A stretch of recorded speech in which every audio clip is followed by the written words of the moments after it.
Everybody loves stories about the 80s, especially New York in the 80s. Here's one.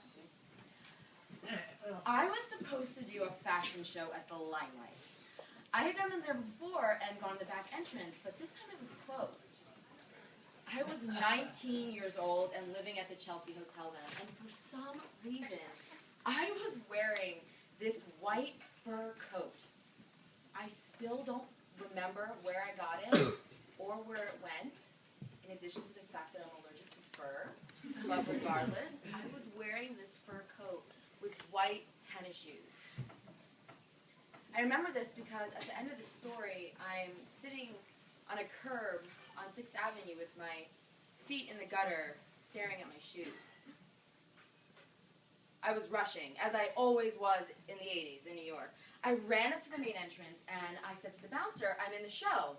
And he said, club's not open yet. And I said, I know, but I'm in the show and I have to get in there. And then he hit me. I'm sorry that I can't describe to you what it felt like. I can only say that in that moment, I wanted to go home, and in that same moment, I knew there was no home to go to. The hit didn't mean anything. It was just a brutality. The bigger problem was where to go. I made my way to the curb. I was in a daze. I collapsed in a pool of tears. There were so many homeless people that it was not unusual to see someone crying or lying in the gutter. I wish I could describe to you what it felt like to sit in the gutter, but all I could remember were my shoes. Ghetto, white, and brand new. I remember this because I spent the first part of my life looking down at my feet. I could have been anywhere. I didn't know where I was. I didn't know I was talking to myself. I want to go home. I want to go home. I want to go home. I was saying this all the while knowing that I could never go back home. I want to go to Minnesota. I knew there was nowhere to go. But I couldn't stop saying it, and I couldn't stop thinking it. I couldn't move. I was never a good girl in the sense that I could ever articulate what anything in my life had felt like. The hit was a hit. It didn't feel like anything. I was terrified to be awake in my own life. I thought I would die.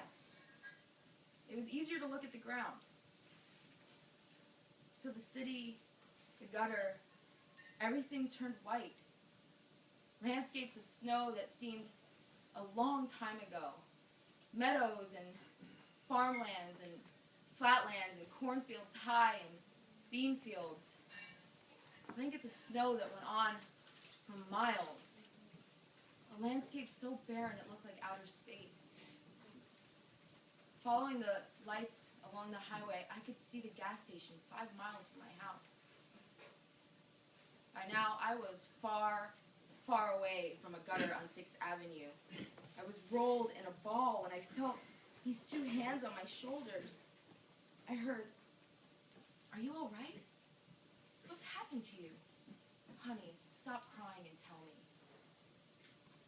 He had a kind voice. I remember that. I didn't look up. I told him what had happened. I let him pick me up out of the gutter and stand me on my feet. My legs gave out straight away. He stood me up again and then walked up to the club to have words with the bouncer, righteous and direct, not violent.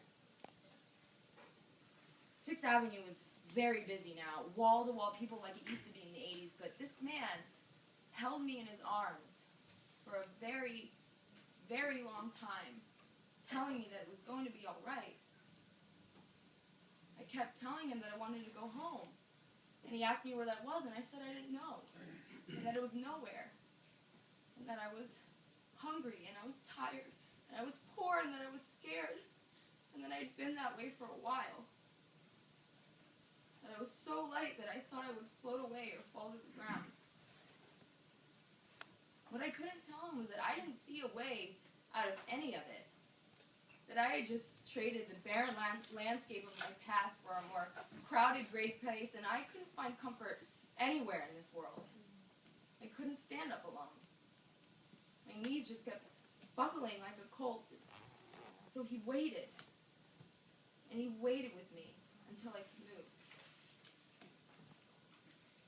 He hailed me a taxi. He gave the driver some money and told him to take me home. He told him to take good care of me. About 10 years later, I was at a party, and this woman I know ran up to me and grabbed my arm and with great enthusiasm, smiling, said, "I want you to meet my husband."